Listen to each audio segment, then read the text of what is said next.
Matthew 25:40 and 45, Jesus says, "Truly I tell you, whatever you did for one of the least of these brothers or sisters of mine, you did for me. Whatever you did not do for one of the least of these, you did not do for me."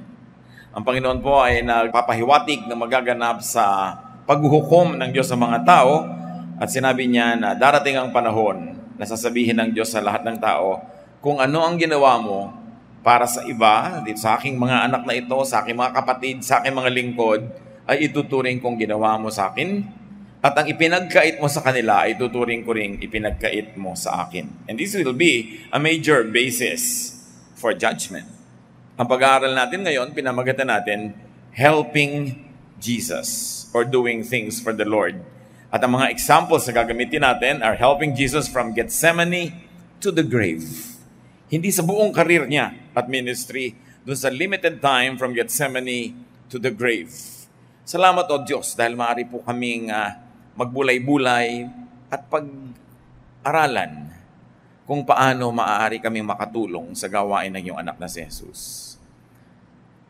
Turuan mo rin po kaming maunawa kung paano siya tinulungan ng iba't ibang mga babae at lalaki sa panahon mula nang siya ay nanalangin sa halaman ng Gethsemane hanggang siya ay ipinako sa krus.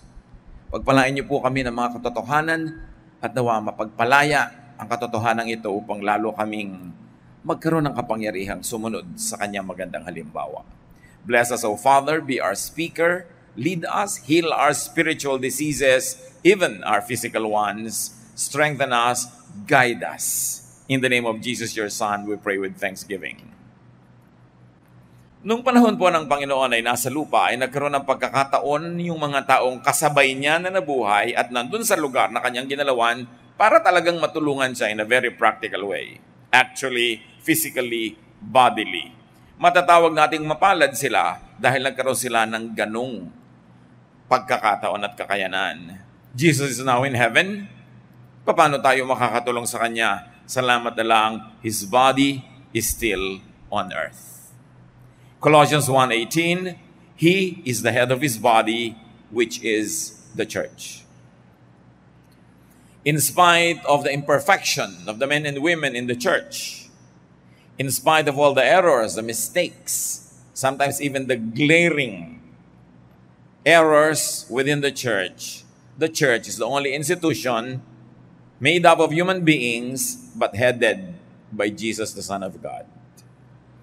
And that's when the church becomes very mystical, that the church is more than the sum of its parts. Kung mayroong 100 taong miyembro ang church, hindi lang katumbas yung church ng 100 tao. Because when 2 or 3 are gathered in the Lord's name, He is there as the head of that gathering, in spite of the imperfections.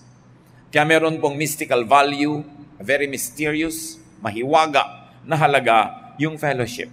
Kaya ang sabi sa church, huwag pababayaan ang pagtitipon-tipon.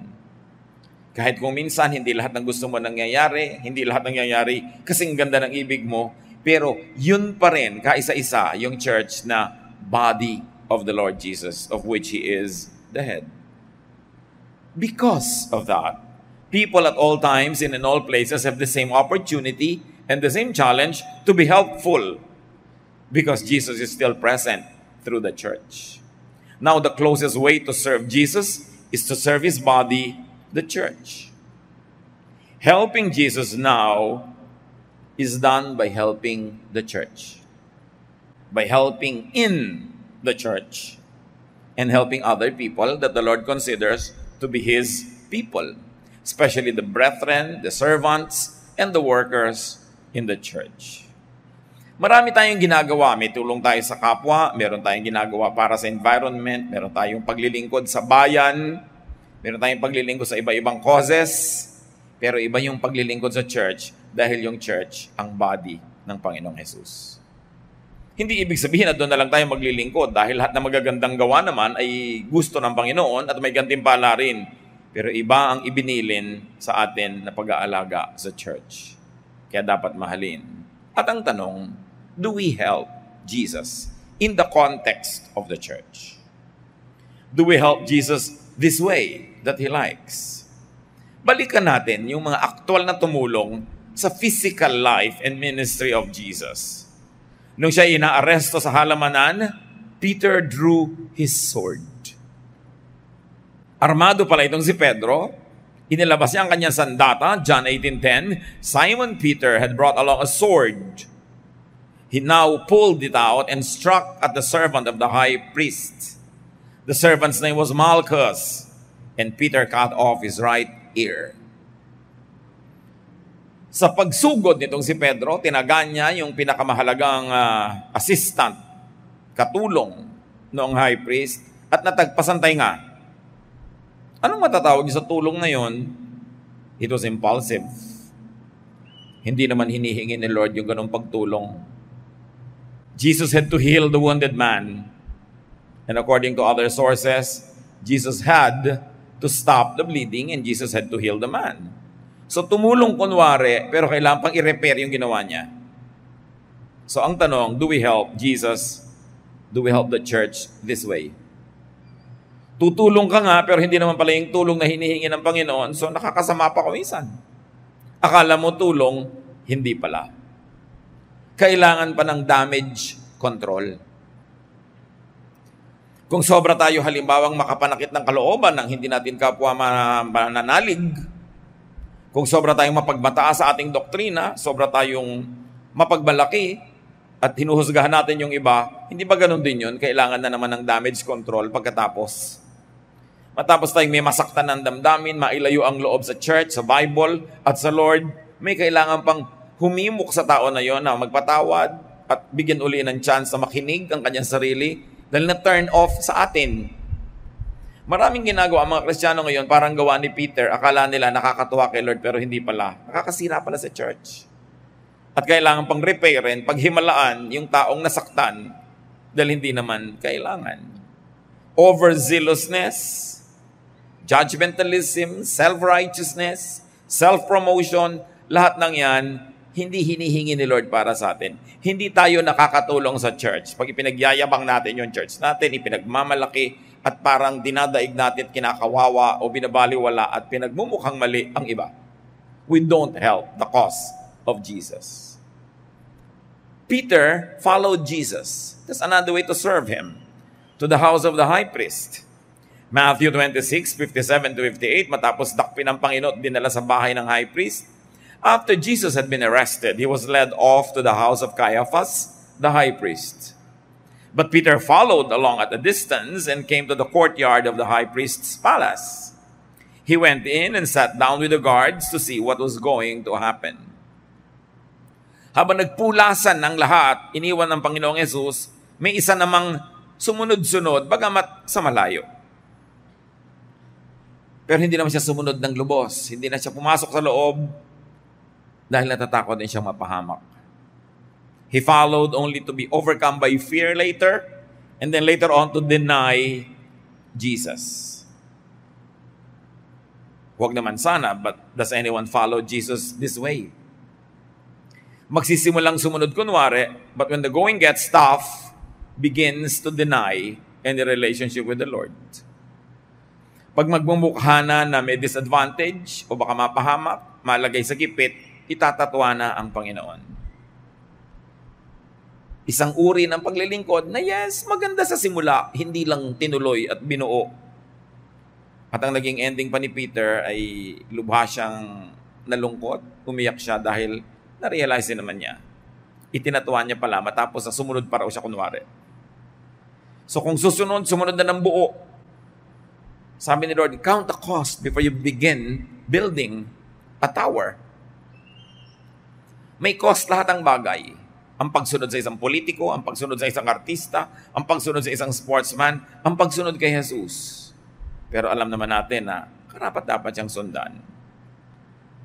At nahirapan man ang Panginoon sa pinuntahan niya sa house ni Caiaphas, sa crucifixion, sa Golgotha, ginawa naman niya yung para sa atin. Mano ba namang samahan natin siya? Ginawa naman niya yun para sa atin at hindi para sa kanyang sarili. Isa pang tumulong, nagsikap tumulong sa Panginoon si Pilate. Pilate tried to set Jesus free. John 18:38, Pilate went back and said, I don't find this man guilty of anything. And since I usually set a prisoner free for you at the Passover, would you like me to set free the king of the Jews? Sinikap ni Pilate dahil alam niya hindi naman masamang tao yung si Jesus. Hindi naman totoo yung mga paratang. Sinikap niyang tulungan na huwag mapako. And then Pilate's wife also helped by sending him a note. Habang naglilitis, nagpadala ng sulat itong babae, Matthew 27:19. While Pilate was judging the case, his wife sent him a message. It said, "Don't have anything to do with that innocent man. I have had nightmares because of him." In Luke 23:13-17, Pilate called together the chief priests, the leaders, and the people.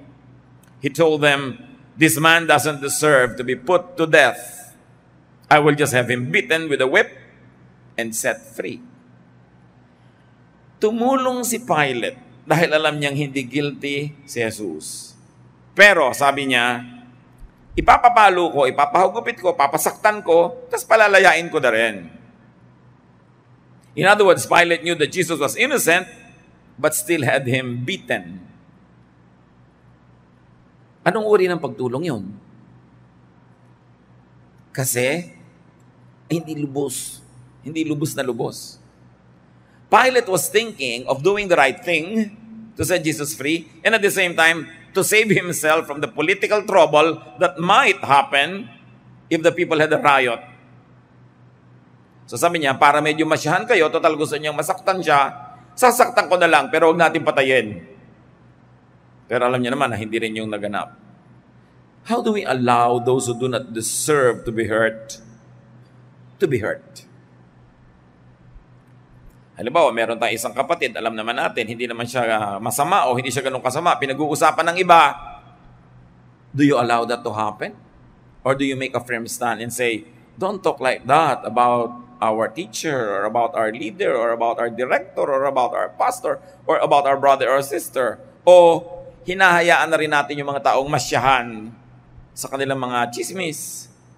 Hinahayaan na lang natin masyahan sila sa pag-express ng mga galit nila, bagamat alam nating hindi tama yun. In other words, sometimes you do a Pilate also. Alam natin na hindi naman deserve na masaktan si Jesus, pero sinaktan na rin natin. Alang-alang, para manatili tayong popular doon sa mga taong gustong saktan siya. And don't we sometimes allow many people to hurt, destroy, to talk against other people behind their backs? That's doing a Pilate. Kung minsan, ang pinakamahihirap na mga hidwaan, ang mga pinakamasasakit na mga pangyayari, hindi nangyayari sa mga magkakalaban, kundi sa magkakapatid. Nakita ninyo na ang unang murder sa Bible happened between brothers.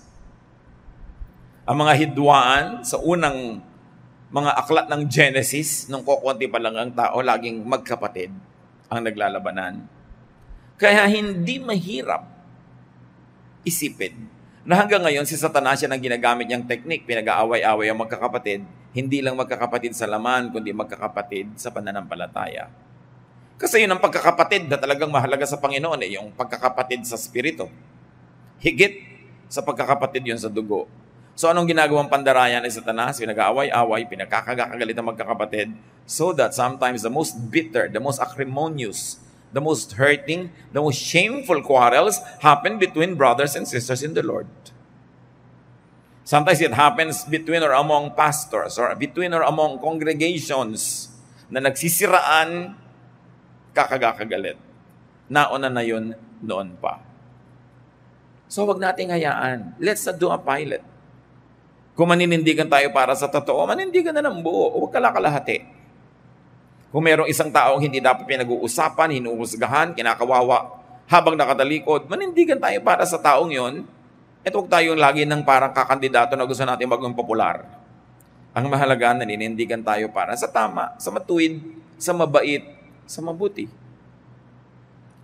Mayroon pang tumulong kay Jesus. Of all people, yung mga sundalo, na binigyan ng assignment na siya isamahan hanggang Golgotha, at tiyaking mamamatay siya doon. Ipako siya. Soldiers made Simon from Cyrene carry the cross. Luke 32:26, as Jesus was being led away, some soldiers grabbed hold of a man from Cyrene named Simon. He was coming in from the fields, but they put the cross on him and made him carry it behind Jesus. Matapos bugbugin, saktan, sugatan ng mga kawal si Jesus, alam nila sobrang mahina na. Magdamag ang paglilitis, walang pagkain, walang inumin, sobrang pahirap sa espiritu, sa emosyon, sa katawan. So, nung papasanin na yung krus, inilabas na siya mula doon sa bahay na pinaghatulan at dadalhin na doon sa bundok ng Kalbaryo, at least part of that very difficult walk, may bigla silang isang hinablot na taong walang kamalay-malay, nandun lang, galing sa pagtatrabaho sa bukid, at sa kanya ipinabuhat yung krus. At least tinulungan nila si Jesus. They helped Jesus, but made someone else do the work. Tinulungan daw, hindi naman sila yung nagbuhat. Di ba marami ganyan sa church? Kailangan natin magkaroon ng teacher sa Sunday school. Sister, I volunteer you. Tumutulong, pero hindi sila yung nahihirapan. Ibang mabolunteer ng iba. Naku, kailangan nating bumili ng sound system. Sister, di ba mayaman ka? Mag-donate ka. Kunwari may conviction to be helpful, pero iba yung i-assign. Well, you can understand the Roman soldiers because their task was to keep the peace. Hindi nila pwedeng bitawan ang kanilang armas. So, understandable, hindi nila pwedeng buhatin yung krus. Katulad kung may mga halimbawa, mga people who are being protected by their bodyguards, be they personages that are in danger from political enemies or just in danger from crazy people who like to harm them sometimes, hindi ka pwede makikipag-picture doon sa celebrity pagkatapos yung bodyguard niya pakukuhanin mo ng picture. Hindi ka pagbibigyan. Sabi mo pa, suplado naman ng bodyguard, nagpapakuha lang ko, ayaw pang pukuha. Hindi nila trabahong kumuha ng picture kasi ang trabaho nila, bantayan yung kanilang binabantayan.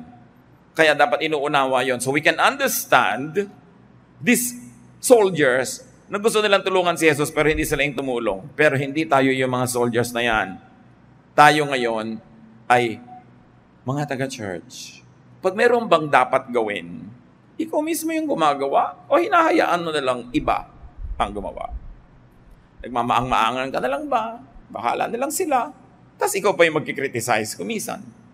It can happen. It's amazing how we can unearth a lot of lessons just from the people who helped Jesus. Because right now, people are still helping Jesus when they help the church. When they help in the context of the ministers of the church. And yet, the same types of helping are still alive. Now, another person, of course, who helped Jesus was Simon. Simon from Cyrene carried the cross for Jesus. At kung minsan nangyayari sa atin yan, tayo talaga ang nagpapasan nung pasanin ni Jesus. Can you imagine this man was named? And even the place where he came from was named. And from eternity to eternity, he is remembered. Not because he is the Savior. Not because he died on the cross and lived again. But because even for just a moment, even for just a few steps, he carried the cross for Jesus. Surely we can do the same. Pagka yung mga gustong mahalin ni Jesus ay minahal natin, yung mga gusto niyang patawarin ay pinatawad natin, yung gusto niyang turuan ay tinuruan natin, yung gusto niyang bigyan ng pag-asa ay binigyan natin ng pag-asa, yung gusto niyang tanggapin dahil outcast ay tinanggap natin, aren't we carrying the cross of Jesus? So sa halip na gumawa kayo ng physical cross at pasanin niyo sa mga lansangan, walang value yon. Dahil hindi na kailangang ulitin yun eh. Pero ang value nandun sa spiritual na application nun. That when you do the work of Jesus to the point of suffering for it, to the point of carrying a heavy load because it is a duty that you must do in the name of Jesus, may kahalong sakripisyo, may kahalong paghihirap, yun ang ginawa ni Simon of Cyrene. Matthew 27:32, on the way they met a man from Cyrene named Simon. and they forced him to carry Jesus' cross. Siya pa nga pinilit lang, pero mas maganda kung tayo, hindi na kailangan pilitin. Nagbo-volunteer ka. Sabi ni Lord, whatever you do to the least of this, you do for me. Eh di lalo na kung if you do it for His body, the church. How are we like Simon? Sometimes you're only compelled to help at the beginning, and then at the end, you realize it's a good thing to do, and now you begin to do it on your own because it's good to do. Kung minsan, pipilitan ka lang na magbait-baitan, magbuti-butihan, kunwari magbago ng buhay, pero mamaya nakikita mo na rin yung ganda nung tinutuloy mo na. And you carry the cross of Jesus. Ang gandang halimbawa. This Simon never realized that his name would be immortalized in Scripture. But don't you realize that everybody who helps the body of Jesus, the church, is immortalized in the memory of God Himself? Sabi niya, may mag-abot lang sa inyo ng inumin, hindi lilimutin yon habang panahon. Aalalahanin ng langit ang iniaabot sa mga lingkod ng Diyos, sa mga katuwang ng Panginoon na nagpapagaan sa pasanin ng mga tao. Ano ba yung bigat ng krus? Yan ang pasanin ng mga tao, guilt. So when you help somebody overcome guilt by teaching them about the salvation and the forgiveness of Jesus, you actually carry their cross for them. Ang mga pabigat sa buhay ng tao, mga fear. So pag tinuruan mo sila ng buong linaw, nagtiwala sila sa Diyos at nawala o kaya yung malaki ang natanggal sa kanilang mga fears, sa kanilang mga phobia, sa kanilang mga kung ano-anong imahinasyong nagpapahirap ng guni-guni, you actually carry the cross for that person. Shame. When people are so ashamed of their past, so ashamed of themselves, and you make them realize the acceptance that Jesus has prepared for them. And their shame is covered by the blood of Jesus, and they get dressed by the righteousness of God, you actually carry the cross. So kung ikaw ay Bible study teacher, preacher, singer, o ikaw ang nag-imbita sa mga tao, ikaw naghanda ng merienda habang may Bible study, it's a teamwork. Kahit hindi ikaw yung frontliner, lahat kayo nagtutulong-tulong to carry the cross of Jesus. Ang lagi lang natin itinatanong, may ginagawa ba naman ako para makatulong-tulong? O lagi na lang ba ako yung bisita? Ako na lang yung sinusuyo? Ako yung binibigyan ng libreng Bible, libreng ganito, puro libre. Pero pag manonood ng sining walang kwenta, nagbabayad. Nagpapagaan ba ako o kasama ako sa pagpapabigat? Pag may problema ba yung church, yung mga kapatiran, may mga gulo, nakakadagdag ba ako sa gulo o pag sumali ako ay nababawasan ng gulo? Therefore, I carry the weight of the cross. Napakagandang kwento. He's one of my favorite characters. Wala siyang kabalak na maging bayani. At hindi naman talaga siya nag-astang bayani. Ibig sabihin lang nun, any one of us can be like Simon. Hindi mo inaakala na magagamit ka sa isang napakadakilang paraan, maski sa ilang konting hakbang lang. Pero yung hakbang na yon ang nagtugtong mula doon sa kaya ni Jesus hanggang sa hindi niya kaya, inilampas doon hanggang kaya na niya uli at naipako siya. Maiksing bahagi lang. Pero kung wala yon, putol ang kwento. So dapat tayo rin yung mga kapatid, yung we stand in the gap between points A and B. Yung hindi na kaya ni Jesus hanggang makaya na niya uli, nakapagpahinga na siya, titindig ka doon. Pag may mga kapatiran tayo, hindi na nila kaya ang problema nila. Wala silang pampaaral sa anak nila ngayong SEM. Kaya mo naman bigyan. Di ngayong SEM. Next SEM, meron na uli sila. You just stood in the gap. May alitan tong point A person at saka B person, pero you stood in the gap. Napag-ayos mo sila, napagkasundo mo, you did stand in the gap even for just a while. But they could not have crossed from point A to point B without your help. And this is the significance of Simon. And the nice thing about this Simon who just came from the fields, not expecting anything, is that it could happen to any one of us. Bukas lang dapat ang ating isip.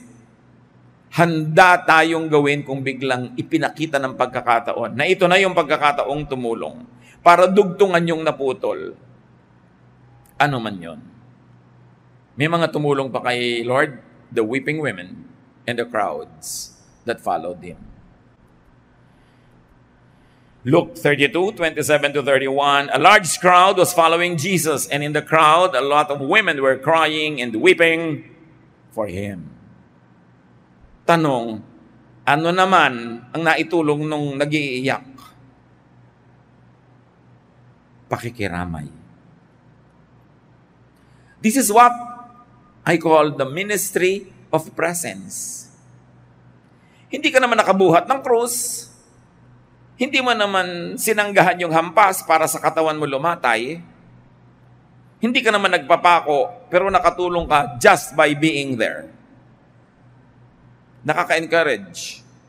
Yan yung ministry natin. Pag meron tayong mga kaibigang may mahal sa buhay na nasa ospital, sinasamahan natin sa pagbabantay, at lalo na nag-aambag tayo ng konti sa gastos kung hindi niya kaya yung gastos. The ministry of helps. Napakaraming umalipusta, humamak sa Panginoong Yesus nung araw na yon. The weeping of these women, the following of this crowd was so important to give balance to the very sad reality that many people deserted him. The disciples deserted him. They were nowhere to be found, but these women were weeping. And that was the ministry of presence. Ang ganda ng salita sa atin yan sa Tagalog, pakikiramay. Wala ka naman talagang magagawa para bawasan yung sakit. Hindi mo na pwedeng ilagay sa sarili mong katawan, pero nahahati ang sakit dahil nandun ka at katuwang. Pag nakikiramay tayo sa mga taong nahihirapan, kahit pa kasalanan nila, kaya sila nahirapan, hindi naman tayo dapat judge. You divide the person's sorrow by being there. You are doing this ministry of presence. Very crucial. Paano tayo makikiramay kay Jesus? Pag nakikiramay tayo sa mga taong mahal niya na nangangailangan ng damay. Later, the women went to the tomb to anoint the body. So hindi lang pakikiramay sa pag-iyak, mayroong practical help. Dadala nila ng mga spices para linisin yung katawan na hindi na asikasong linisin dahil nung inilibing ay nagmamadali dahil gabi na ng Sabat, hindi na pwede magtrabaho. Luke 23:55-56. The women who had come with Jesus from Galilee followed Joseph and watched how Jesus' body was placed in the tomb. That was Joseph of Arimathea. Then they went to prepare some sweet-smelling spices for his burial. Inalam ng mga babaeng ito kung saan nailibing si Jesus para matapos ang Sabat ay pwede na nilang dalhan ng mga spices na ayon sa kanilang kaugalian ng paglilibing. Para mga kapatid ni Jose Rizal, na nung si Rizal ay binaril sa Bagong Bayan, hindi ginamit ng mga Kastila yung ataul na ipinadala ng pamilya ni Rizal. Hindi nila sinabi ko saan ililibing at basta na lang nila inihulog sa isang hukay na walang marka, nothing. Ayaw nilang malaman kung saan inilibing si Rizal. At ang mga kapatid ni Jose Rizal, sinuyod ang lahat ng libingan para malaman nila kung saan nilibing. At nalaman nila. Kaya nung nanalo ang ating himagsikan laban sa mga Kastila, kaya lang sa kaswayang palad, dumating ang mga Amerikano at sinakop naman tayo, nung panahon na yon, hinukay nila yung libingan at nakuha pa nila yung ilang bungo at ilang mga bahagi ng kalansay na siya namang inilagay ngayon sa ilalim ng monumento sa Luneta. Women, brave enough to look for the graves where very unpopular heroes of their time were buried. Matitibay ang mga loob, maganda ang mga ministry ng kababaihan. Akala natin lagi na lang silang iyakin, lagi na lang mahina ang loob. Kung tutuusin, sa Biblia makikita mong pinakamatitibay ang mga loob para mga Pilipina. May ministry ang women, lalong-lalo kung titigilan ng ministry of chismis. At mag-concentrate sa ministry of presence, ministry of help, ministry of bravery. Dapat din i-redeem, bawiin yung negative impression about women na pinauso ng marami. Na mahilig magchismisan, magkagulo, etc., etc. Not these biblical women. They meant to really follow Jesus. At ang lakas nila, ginamit nila sa tama, sa constructive. Ang tatapang nga nila. Sino na naman ang kauna-unahang mga tao doon sa libingan ni Jesus noong kinaumagahan ng linggo na tapos na ang Sabat? Madilim pa? Yung mga babaeng ito. At pinoproblema nila, papunta nila, sabi nila, sino kaya sa atin ang magtutulong para yung batong pangtakip sa bunga nga ng kuweba ay matanggal? Dahil ang bigat-bigat noon, kahit 3 malalaking lalaki, hirap. Pero nagpunta pa rin sila, hindi nila hinayaan na yung problemang yon ay pumigil sa kanila sa pagpunta. They walked in faith, and sure enough, when they got there, the grave was already opened. It was opened by an angel. So walk in faith. Do what you can. Bring what you can and let God do the rest. Matthew 28, 8-10. The women were frightened and yet very happy as they heard from the tomb and ran to tell the disciples. Suddenly Jesus met them and greeted them. They went near him, held on to his feet, and worshipped him. Then Jesus said, "Don't be afraid. Tell my followers to go to Galilee. They will see me there." Nagulat ang mga babaeng ito na pagdating nila sa libingan, bukas na ang libingan at wala na doon ang katawan at may anghel na nagsabi sa kanila, "Sinong hinahanap nyo? Si Jesus na taga Nazareth? Wala siya rito. Bumangon na siya." Kaya sila'y nagkakandarapang bumalik doon sa mga lalaking wala doon sa libingan nung oras na yon. At sinalubong sila ng Panginoong Yesus at nagpakita sa kanila at nagpakilala. Mga babae ang unang-unang nakaalam na ang Panginoong Yesus ay bumangon mula sa kamatayan. Mga babae ang unang-unang nakakita sa risen Christ. At mga babae ang kauna-unahang sumamba sa risen Christ. Napakagandang ministry. Kitang-kita ang pagpapahalaga ng Panginoong Yesus sa kababaihan, which of course the other disciples and other Christian leaders later tried to control and tried to overcome. Pero kung si Jesus ang pagbabatayan, ang pagpapahalaga niya sa babae at pagbibigay ng ministry, napakalinaw. At alam naman natin kung sino dapat natin pakinggan at sundin, si Jesus. Everyone else in the Bible was just human, but Jesus is divine, the Son of God.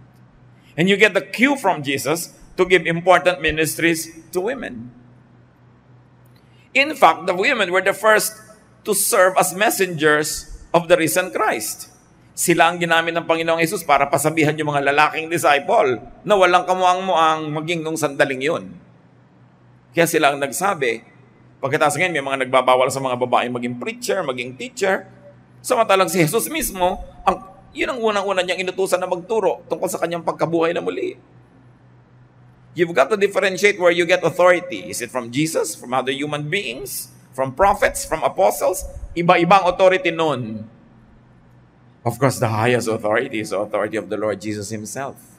And if you want to understand God, you want to have a clear view of God, look at Jesus, not at other religious leaders. So do we serve like these women? Kahit hindi kinakaya, kahit hindi nila kayang buksan yung bato, pumunta pa rin sila. Kaya pinagbukas naman sila ng anghel. You do what you can do, you let God do what you cannot do. But the important thing is you get to the end of the rope and say, this is up to where I can do what I could do. Dapat sinasagad natin ang kaya natin gawin, huwag natin problemahin yung lampas sa sagad. Kasi ang Diyos na ang magtutuloy. Ang mahalaga, makarating ka kung saan ka sagad. Hindi yung ang layo-layo pa, tumitigil ka na dahil natatakot kang hindi mo makaya. How are we like them? Eager messengers and teachers, helpers of Jesus. Meron pang isang maganda ang tulong na ginawa sa Panginoon. One criminal acknowledged, recognized, and believed in Jesus. Luke 23:40-43. But the other criminal told the first one off, "Don't you fear God? Aren't you getting the same punishment as this man? We got what was coming to us, but he didn't do anything wrong." Then he said to Jesus, "Remember me when you come into power." So yung isang kapwa niya kriminal, nangangantyaw pa kay Jesus. Nagsasalita pa ng pangit at masakit. At sabi niya, hindi ka ba natatakot sa Diyos? Alam naman natin, tayong dalawa, deserve natin to. Pero si Jesus, He doesn't deserve this. How do we become like Him? That we acknowledge Jesus even in front of people who don't want to acknowledge Him? To correct their mistakes and malicious words about Jesus? And then to openly accept Jesus in front of those who don't believe in Him. That was a help in the ministry of Jesus. Sa harap mismo ng lahat ng nandun na nagkakaisa-isa para hiyain si Jesus, this criminal on the cross acknowledged his faith in Jesus and even rebuked his fellow criminal who was saying bad things about Jesus. Do we just keep quiet when truth is being assaulted? Do we suppress our own faith and our expression of it when unfriendly audiences are present? This man was very good. That's why up to now, we're talking about him. Ginawa niya ang tama. Bihira lang sa buhay ng isang tao na meron siyang napakalinaw na pagpili na pwedeng gawin kung pipili siya ng tama o mali. Huwag nating aaksayahin yung ating pagkakataon kung dumating ito. When you are presented with the rare opportunity to stand up for what is right, do not waste that opportunity. And then there was another man who tried to help Jesus. In fact, it was very helpful. A man who tried to give Jesus some anesthesia. Alam niyo yung mga pinapako, sobrang hirap yan. So bilang charity, gesture of humanitarian concern, may mga mumurahing alak na hinahaluan nila ng mga sari-saring abdo ng hayop, kung ano-ano mga timpla, para pagka pumasok sa iyong bibig na inom mo, mabangag ka, malasing, at nang di mo naman sobrang maramdaman yung sakit. Mark 15:23, there they gave him some wine mixed with a drug to ease the pain, but he refused to drink it. May isang magandang loob, sinikap niyang painumin si Jesus nung alak na may ano-anong timpla para siya malasing at huwag na niyang lubos na maramdaman.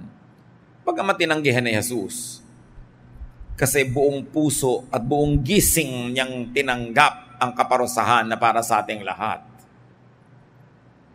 Pero it's still a good gesture. This is the ministry of comfort.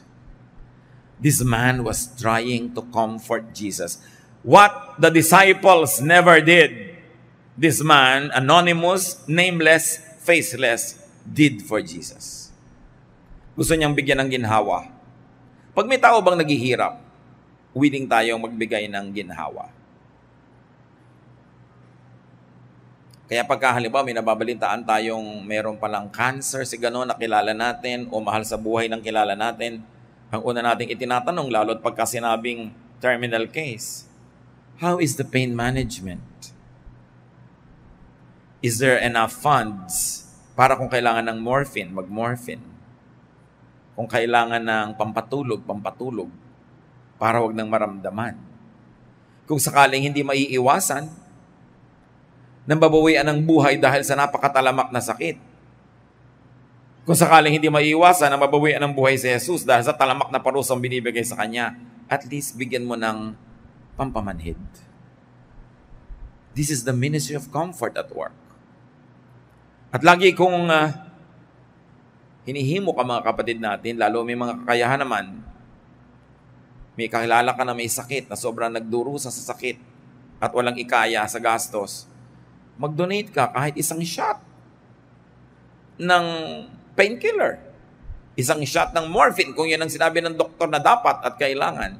Kahit hindi mo kayang suplayan ng lahat ng araw yon, isa lang, makadugtong ka lang, may isang magbibigay uli, may isa nagkakadugtong-dugtong. Bihira naman sa atin yung kayang tumulong ng buong-buo mula simula hanggang dulo. Pero pwede tayong mag-donate ng konti. At pag pinagsasama-sama natin yon, inuulit natin ang ginawa ng taong ito kay Jesus. At sabi ni Lord, pag ginawa nyo yan para sa mga kawawang ito, sa aking mga anak, ituturing kong ginawa nyo para sa akin. Well-meaning, although refused by the Lord, because he had another reason to refuse it, not because the help was not good. And then finally, the Lord accepted another drink. When the Lord was about to die already, a man gave a drink to Jesus. And he accepted it. John 19:28-30, Jesus knew that he had now finished his work. And in order to make the scriptures come true, he said, I am thirsty. A jar of cheap wine was there, Someone then soaked a sponge with the wine and held it up to Jesus' mouth on the stem of a hyssop plant. After Jesus drank the wine, he said, "Everything is done." He bowed his head and died. The last person to minister to Jesus before he died was this nameless, faceless man. It was the ministry of comfort that Jesus received before he died. Beautiful to do. Hindi man natin mabuhay na muli ang isang taong nag-aagaw buhay, mapagaan man lang natin yung mga huling sandali niya. That is a beautiful ministry. Maging matulungin, mahabagin. This is also the ministry of giving. He gave of himself. And this time the Lord drank it dahil walang pampamanhid. Ibang wine naman. And besides, he was already going to die. Sinabi niya, "It is finished. Everything is done." The Greek words were tetelestai. It means, it's beautiful.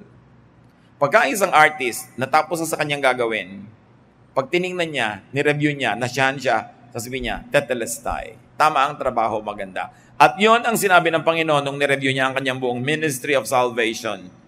It is finished. Tetelestai. Now, finally, there's a man also who helped. Joseph of Arimathea and Nicodemus buried Jesus' body after he died. Luke 23, 52 to 53. Joseph went to Pilate and asked for Jesus' body. He took the body down from the cross and wrapped it in fine cloth. Then he put it in a tomb that had been cut out of solid rock that had never been used. And I call this ministry the ministry of the influential. Sino ang maglalakas ng loob na hingin ang katawan ni Kristo sa kanyang mga followers, sa puro mga maralita, mga promdi? They were from Galilee, a province. They were not from Jerusalem. And Jesus was killed in Jerusalem. Wala silang kilala, wala silang contact. Hindi sila papansinin ng gobernador. Joseph of Arimathea was a rich man. He was a ruler of the synagogue. He was a ruler among the Jewish people. So yung mayaman, may kapangyarihan, may contact, may connection, may ministry yan. At ginagamit yung ministry na yan for the sake of Jesus' body. And remember, what is Jesus' body now? The church. Ginamit niya yung kanyang yaman, yung kanyang influensya para hingin yung katawan. A very special ministry. Not everybody can have this. Because not everybody can go to the governor. Not everybody has the connection, the confidence to do that. So kung may mga taong, if you think you're above the rest, dahil kayo may distinction, may kapangyarihan, may kakayanan, may connect, gamitin nyo yan for the sake of God's body, the church. As Joseph of Arimathea had so beautifully demonstrated. He interceded for the influenceless followers of Jesus. He became a power broker in a very good way. John 19, 39 to 42. Nicodemus also came with about 75 pounds of spices made from myrrh and aloes. This was the same Nicodemus who had visited Jesus at night. Remember, one of the rulers of the synagogue, a religious leader, who was not officially a Jesus believer, visited Jesus at night. At sa kanya sinabi ni Lord yung, unless a man is born again, he cannot see the kingdom of God. This was the same Nicodemus. So together with Joseph of Arimathea, itong dalawang mayaman, makapangyarihan ng mga believers ni Lord ang kumilos. Ano naman ang ginawa niya? Nagdala siya ng 75 pounds of spices. Can you imagine how much it costs? Ang mahal. Pero to honor the Lord Jesus, to abide by tradition, to preserve the body from needless, immediate decay according to their science and their practice, he brought a lot of spices. This is what you call the ministry of the rich. To whom much is given, much is required. Maraming ibinigay sa si Lord na blessing, di marami ring hinahanap sa'yo. Alam naman magbigay ka ng kasing konti nung maralita, hindi ka naman maralita. Hindi bagay. Meron talagang ang ministry, kaya siya pinayaman, para magbigay siya ng marami. Pero hindi naman dapat yung mga hindi mayaman, mayaman nila magbigay. Lahat kasi may ministry na, isa-isa na natin, ano? Ang mga ministry na ito, even the widow gave her walang kakwenta-kwentang coin, and Jesus said she gave the most. Walang exempted sa paglilingkod sa body ni Lord. Why? Because He served us first. Kung gusto mong ma-exempt ka sa paglilingkod, magpa-exempt ka na rin sa salvation. Go to hell.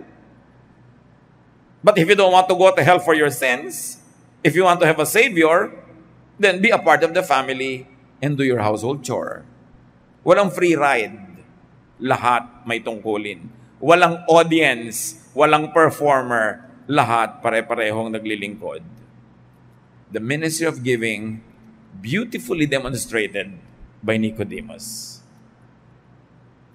Now, Joseph of Arimathea is the one believed to have owned the tomb. Bagong libingan, ibinigay niya sa Panginoon, wala pang ibang naunang inilibing, doon inilibing si Jesus. Malay ba niya na isosolid sa kanya after 3 days, no? Pero willing siyang ibigay forever yung libingan na yon. Pero willing na willing siyang ibinigay, isinoli din agad. God cannot be any man's debtor. Hindi hinahayaan ng Diyos na may utang siya kahit kanino, kaya pag nagbigay ka, ibabalik din agad sa'yo. At yung ibinigay mo naman, nauna na siyang nagbigay, kaya ka nga may ibibigay. Napakagandang mga kasaysayan. Kung i-apply natin sa ating sariling buhay, hindi sa katabi, baka, kita mo, ikaw yung mayaman, ikaw yung magbigay. Ganun na naman yung ipinabuhat sa iba yung krus, ha? Dapat lahat tayo nagtutulong-tulong. How do we serve Jesus' body? Alam niyo itong mga kwento na pang Holy Week, paulit-ulit na lang taon-taon. Dapat may iba-ibang talab. Dapat merong iba-ibang dating. Para habang binibigyan tayo ng Panginoon ng maraming Holy Weeks ng buhay natin, lumalalim ang pananalig, tumitibay ang dibdib, at dumadami ang bunga ng mga magagandang gawa. Serve. Help Jesus by helping His body.